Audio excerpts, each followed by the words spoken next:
بسم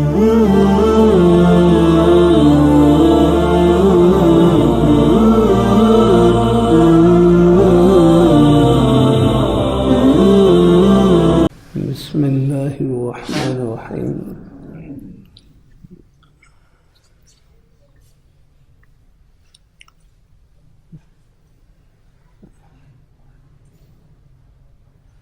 احکام شرعیہ کی تعمیل میں تسلسل پابندی لازمی ہے۔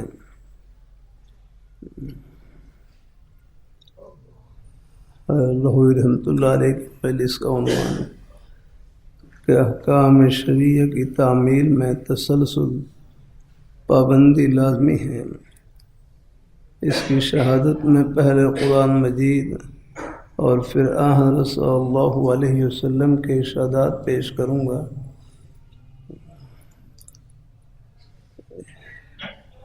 ان الذين قالوا ربنا الله ثم استقاموا تتنزل عليهم الملائكة ألا تخافوا ولا تحزنوا وأبشروا بالجنة التي كنتم توعدون۔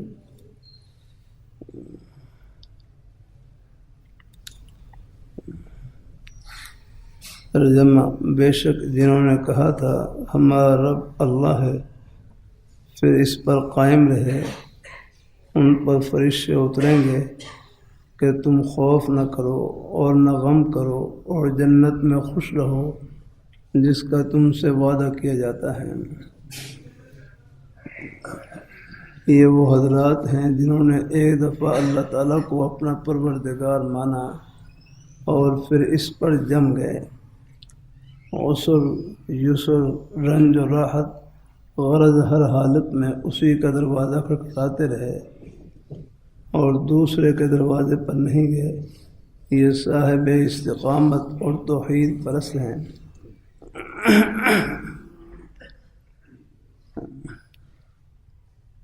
میں کہا کرتا ہوں توحید جانبین سے ہونی چاہیے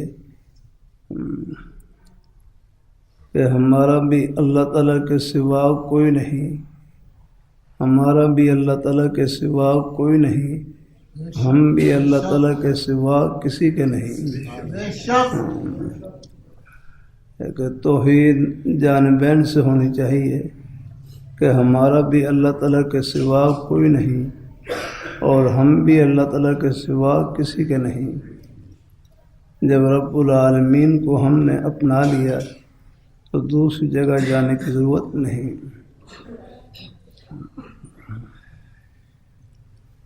مفسرین حضرات نے مندرجہ بالا آیت کی کئی توجیحات بیان فرمائی ہیں۔ ایک توجیہ یہ ہے کہ موت کے وقت ملائکہ یہ پیغام لے کر صاحب استقامت کے پاس آئیں گے کہ تم ڈرو نہیں اور غم نہ کرو۔ خوف مستقبل کے متعلق ہوتا ہے، خدا جانے مرنے کے بعد کیا حالات پیش آئیں یہ خوف ہے، اور حزن ماضی کے متعلق ہوتا ہے کہ جو کرنا تھا وہ کیا نہیں، اس کے متعلق غم کرنا یہ حزن ہے۔ اس قسم کے حضرات کو ملائکہ عظام یا ملائکہ عظام جنت کی خوشخبری دیں گے۔ جنت مقصود بالذات نہیں، مقصود بالذات تو اللہ تعالیٰ کی رضا ہے۔ ورضوان من اللہ اکبر، اللہ کی رضا ان سب سے بڑی ہے۔ جنت تو اللہ تعالیٰ کی طرف سے اپنے نیک بندوں کے لیے مہمان خانہ ہے۔ نزلا من غفور رحیم، ترجمہ: بخشنے والے نہایت رحم والے کی طرف سے مہمانی ہے۔ ہمارے حضرت حاجی الوہاب صاحب رحمۃ اللہ علیہ اجتماع کے موقع پر بیان فرما رہے، فرمانے لگے جنت اللہ تعالیٰ کا مہمان خانہ ہے اور جہنم اللہ تعالیٰ کا قید خانہ ہے۔ تو اللہ ہم سب کو مہمان خانے میں لے جائے۔ آمین آمین آمین۔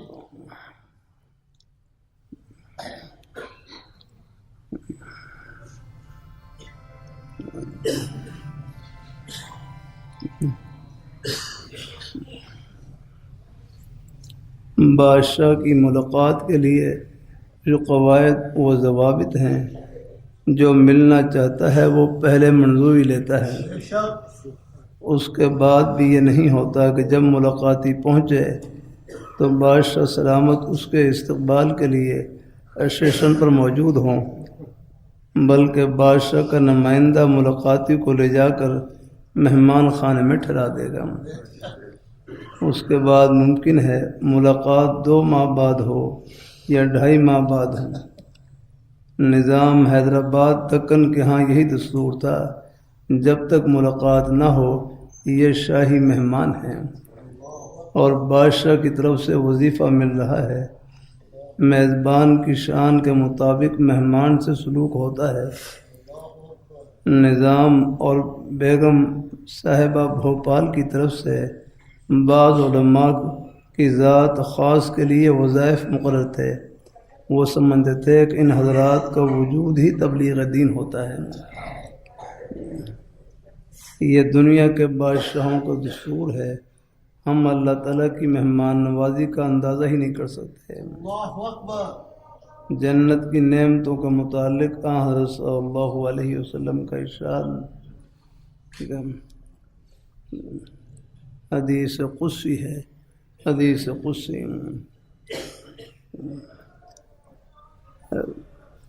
ویسے تو تمام احادیث وحی الہی ہیں،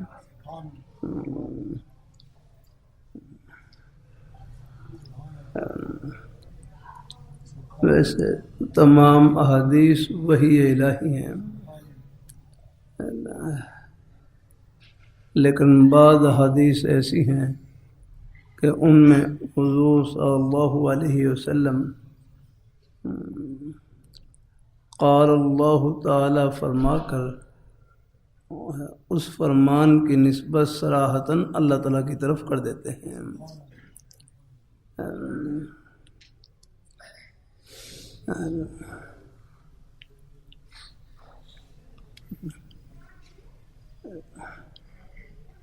قرآن پاک کی وحی میں اور حدیث قدسی کے وحی میں فرق یہ ہے کہ قرآن پاک کے اندر الفاظ بھی من جانب اللہ اور مضمون بھی من جانب اللہ۔ قرآن پاک کے اندر الفاظ بھی من جانب اللہ، اللہ تعالیٰ کی جانب سے، اور مضمون بھی اللہ تعالیٰ کی طرف سے، اور حدیث قدسی میں وہاں پر مضمون من جانب اللہ ہوتا ہے، مضمون من جانب اللہ ہوتا ہے، لیکن الفاظ کا من جانب اللہ ہونا ضروری نہیں۔ کبھی کبھی آپ صلی اللہ علیہ وآلہ وسلم اپنے مبارک الفاظ میں بھی اس مضمون کو بیان فرما دیتے ہیں۔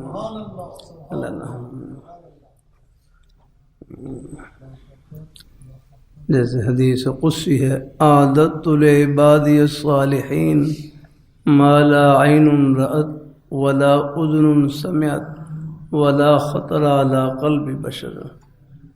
اعددت لعبادی الصالحین،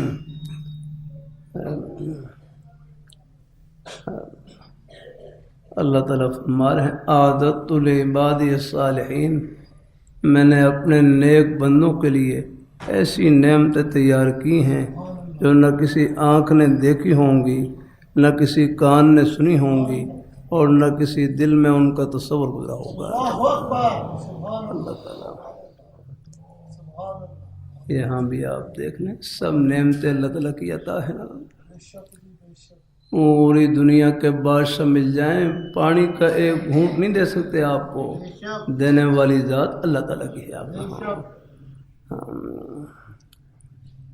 سورہ ملک صبح سورہ تبارک الذی کی آخری آیت ہے نا، فَمَن يَأْتِيكُمْ قُلْ أَرَأَيْتُمْ إِنْ أَصْبَحَ مَاؤُكُمْ غَوْرًا فَمَن يَأْتِيكُمْ بِمَاءٍ مَّعِينٍ۔ آپ فرما دیجئے قُلْ إِنْ أَصْبَحَ مَاؤُكُمْ غَوْرًا، اگر یہ پانی گہرائی میں چلے جائے، پانی گہرائی میں چلا جائے، بعض علاقے ہیں وہاں زمین اور پانی نیچے چلا جاتا ہے، پانی گہرائی میں چلا جائے، کون ہے جو تمہارے لیے پینے کے لیے صاف ستھرا پانی لے کر آیا کرنا؟ صاف پانی بھی اللہ کی نعمت ہے آپ کو۔ اللہ اپنی مہربانی فرمائے، اللہ تعالیٰ اپنی مہربانی فرمائے۔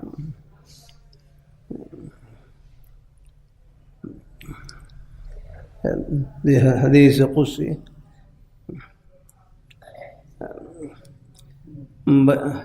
بچے کو تعلیم دلانے کا شوق، بچے کو تعلیم کا شوق دلانے کے لیے باپ کہتا ہے اگر تم محنت کر کے پاس ہو جاؤ گے تو میں تمہیں کوٹ سلا دوں گا یا بوٹ یا سائیکل لے کر دوں گا۔ بچے کو اگر تم محنت کر کے پاس ہو جاؤ گے تو میں کوٹ سلا دوں گا یا بوٹ یا سائیکل لے کر دوں گا۔ بچہ ان چیزوں کے لیے محنت کرتا ہے اور وہ امتحان میں کامیابی کے نتائج سے بالکل بے خبر ہے۔ اگر اس سے یہ کہا جاتا کہ امتحان میں کامیابی سے فلاں فوائد حاصل ہوں گے، یہ ڈگری ملے گی آپ کو، تو وہ کبھی محنت نہیں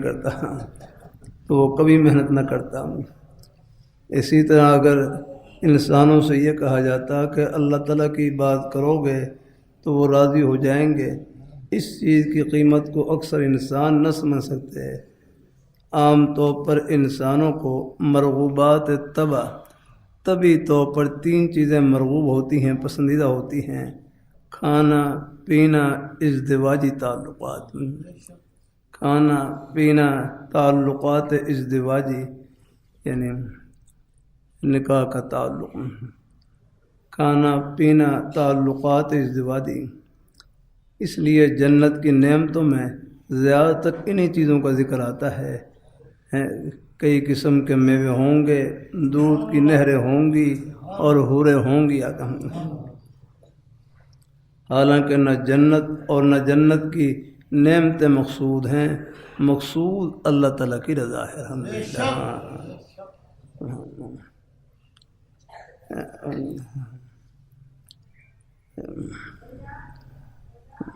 وَرِضْوَانٌ مِّنَ اللَّهِ اکبر۔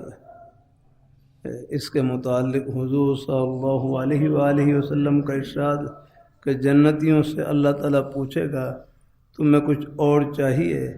عرض کریں گے کہ اللہ آپ نے سب کچھ دے رکھا ہے اور ہمیں کیا چاہیے؟ اس کے بعد اللہ تعالیٰ فرمائیں گے کہ آج کے بعد میں کبھی تم سے ناراض نہیں ہوں گا۔ یہ رضوان من اللہ اکبر۔ ہم نے اس جہان سے یہ ڈگری حاصل کر کے جانا ہے، اس کے لیے احکام شرعیہ کی تعمیل میں تسلسل ضروری ہے۔ اللہ اپنی بارگاہ مقبول فرمائے۔ آمین آمین۔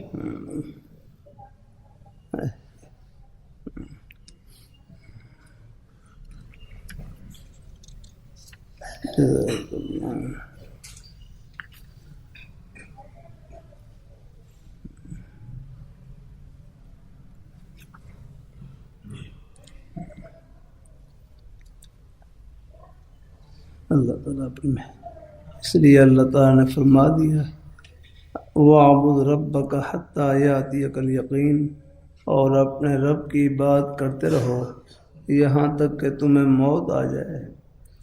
یہاں یقین سے مراد موت ہے۔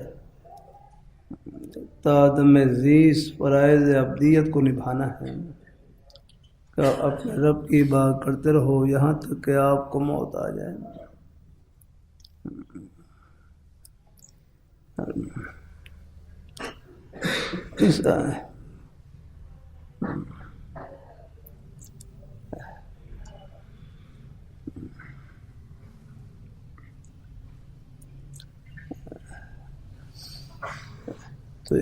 تو یہ بات کا حکم موت تک ہے، جو انبیاء کرام علیہم السلام کے بارے میں ایک حدیث میں ذکر آتا ہے، الانبیاء احیاء فی قبورہم یصلون، الانبیاء احیاء فی قبورہم یصلون، کہ انبیاء کرام علیہم السلام اپنی قبروں میں حیات یصلون، نماز پڑھتے ہیں۔ یاد انبیاء کرام علیہم الصلاۃ والسلام اپنی قبروں میں حیات یصلون نماز پڑھتے ہیں.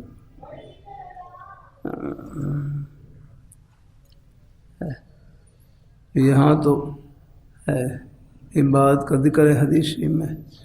یاد رکھنا قبر میں جو عبادت ہے، موت کے بعد جو عبادت ہے، وفات کے بعد جو عبادت ہے، یہ عبادت بطور تکلیف کے نہیں ہے، بطور تلذذ کے ہے. بطور تکلیف ہے کہ اللہ تعالیٰ کی طرف سے مکلف نہیں ہے. جیسے اب یہاں ہے نا، یہاں تو ہم احکام کے مکلف ہیں، نماز پڑھنے کی ہمیں تکلیف دی گئی ہے، حکم ہے آگے. اور آگے جو قبر میں جو عبادت ہے، آگے جو عبادت ہے، وہ بطور تلذذ کے ویسے جیسے میوہ کھانا ہے. الحمدللہ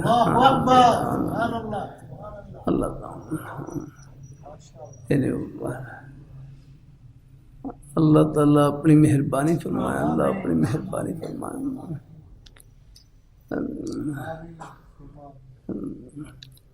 بعض روایات میں آتا ہے، بعض روایات میں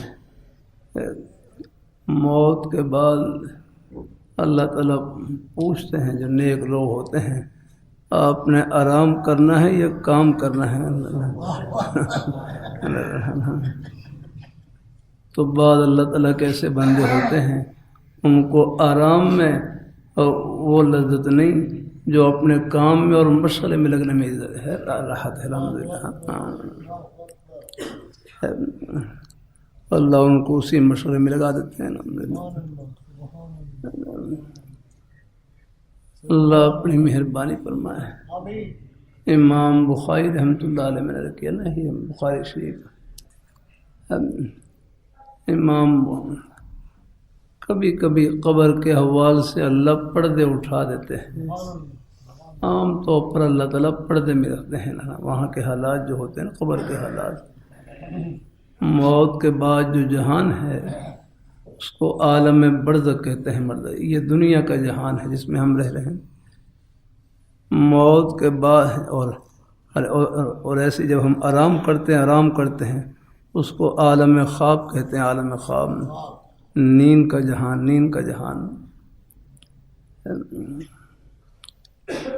اللہ اپنی مہربانی فرمائے. اللہ تعالیٰ اپنی مہربانی فرمائے. اللہ تعالیٰ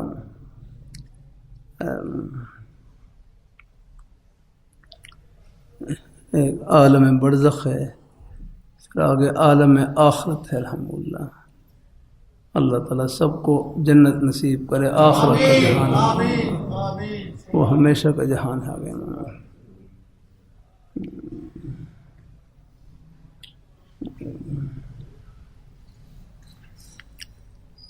عالم برزخ کہتے ہیں موت سے لے کر قیامت تک جو انتظار کا زمانہ ہے اس کو عالم برزخ کہتے ہیں. عالم برزخ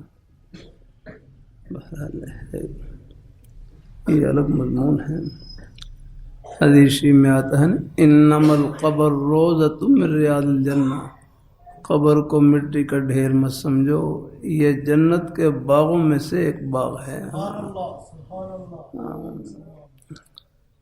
کبھی کبھی اللہ ایمان کی تقویت کے لیے اللہ پردے اٹھا دیتے ہیں. یہاں قریب میانی قبرستان میں ہمارے عظیم بزرگ استاد حضرت شیخ موسیٰ رحمۃ اللہ علیہ میں نے براہ راست حضرت سے ترمذی شریف پڑھی. الحمدللہ میرے استاد تھے. حدیث شریف کی مبارک کتاب ترمذی شریف حضرت سے پڑھی. جب حضرت کا انتقال ہوا اللہ نے مجھے ساتھ بخشی. میں حضرت کے غسل میں شریک ہوا، نماز جنازہ میں شریک ہوا. یہ ہمارا مدرسہ محمدیہ ہے. یہ تو خراب آیا ہے جو پہلا مدرسہ ہے جہاں جہاد کرا.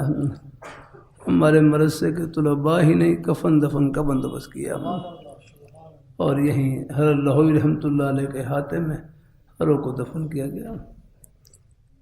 غالباً ہر کی قبر قریب راستے سے الگ کرنے کے لیے دیوار بنا رہے، اچانک قبر میں سوراخ ہوا. قبر سے اتنی خوشبو نکلی پوری قبر کو خوشبو سے معطر کر دیا اللہ، جہاں سے مٹی اٹھائیں ہر جگہ سے نئی خوشبو یاد رہا۔ یہ کبھی کبھی اللہ پردے اٹھا دیتے ہیں یاد رہا۔ اللہ اپنی آخرت کی سب باتیں برحق اور سچ ہیں الحمدللہ۔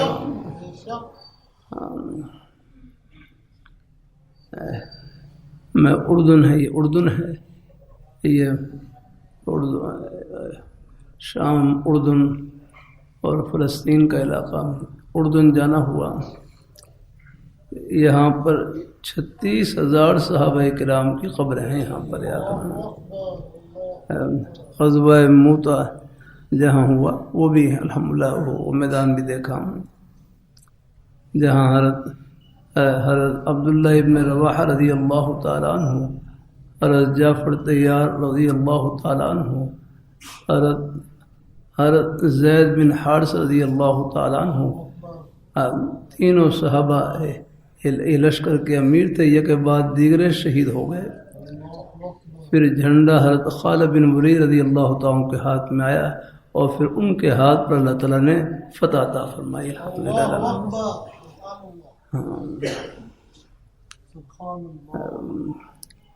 غزوہ موتا کے بارے میں بتلایا، وہاں پر وہاں یعنی کچھ عرصہ پہلے وہاں پر موتا کے میدان میں رات کے وقت گھوڑوں کے دوڑنے کی اور تلواروں کے چلنے کی آواز آتی تھی، جا کر رات کے وقت یاد کرنا۔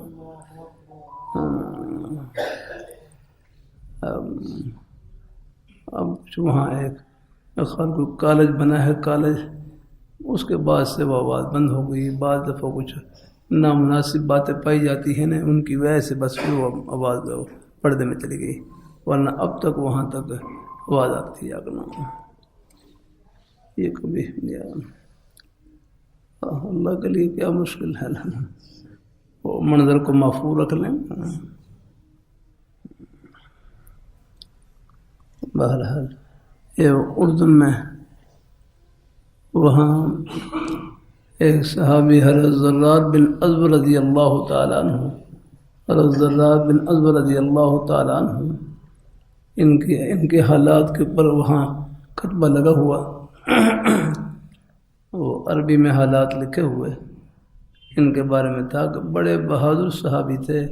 فرمایا کہ جب جنگ میں شریک ہوتے تو اپنا کرتا اتار لیتے، بغیر زرہ کے اور بغیر ڈھال کے تلوار لے کر دشمن کی صف میں گھس جاتے رہے اور بڑی جرأت سے مقابلہ کرتے تھے الحمدللہ۔ ایسے بھی ان کی وہاں پر قبر بھی ہے۔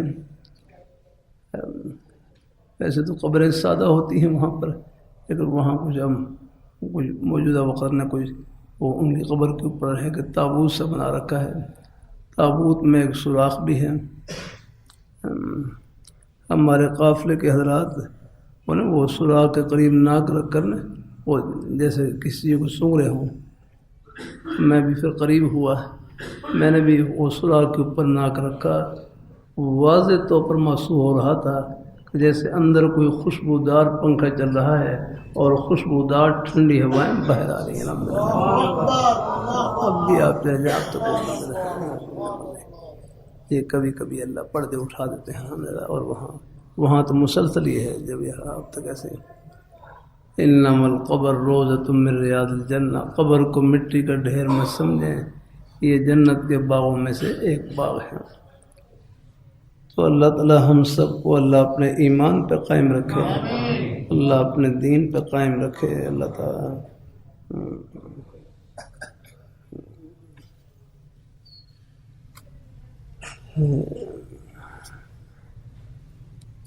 اس آیت میں خطاب حضرت صلی اللہ علیہ وسلم سے ہے، جن کی ذات اقدس کو ہمارے لیے نمونہ بنا کر مبعوث فرمایا گیا۔ لقد کان لکم فی رسول اللہ اسوۃ حسنہ، کہ البتہ تمہارے لیے رسول اللہ صلی اللہ علیہ وسلم کی زندگی میں اچھا نمونہ ہے۔ دوسری جگہ ارشاد فرماتے ہیں، قل ان کنتم تحبون اللہ فاتبعونی یحببکم اللہ، ان سے فرما دیجئے اگر تم اللہ کی محبت رکھتے ہو تو تم میری تابع داری کرو تاکہ تم سے اللہ تعالیٰ محبت کرے۔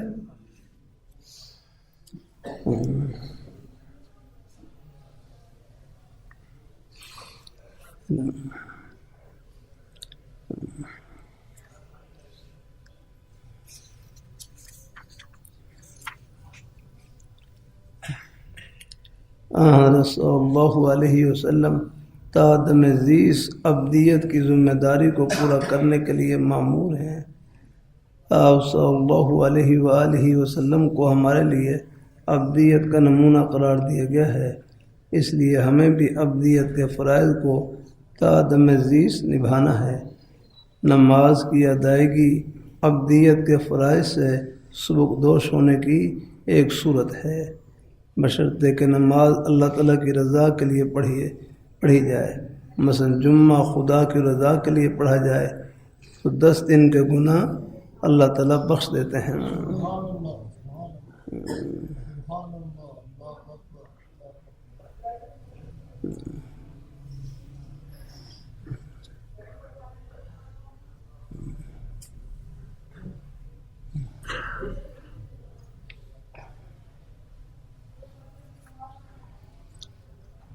اللہ اپنی بارگاہ مقبول فرمائے، اللہ اپنی بارگاہ مقبول فرمائے۔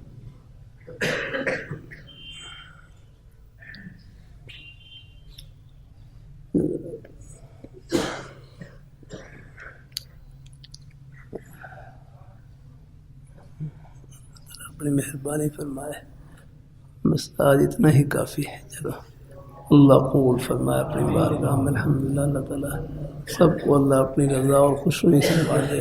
آمین آمین۔